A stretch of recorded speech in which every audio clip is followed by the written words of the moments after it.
Hello everybody.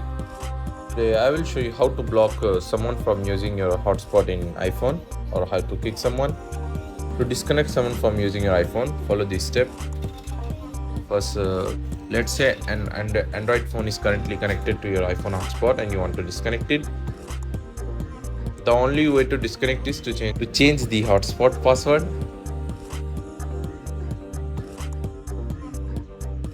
To do it, go to your iPhone settings, tap on personal hotspot. Now change the password to something different.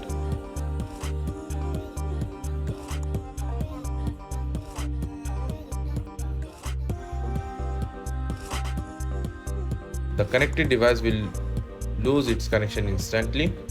When they try to reconnect, they won't be able to, since the password has been changed. The device will either not show the hotspot or display an error. That's it. Thanks for watching.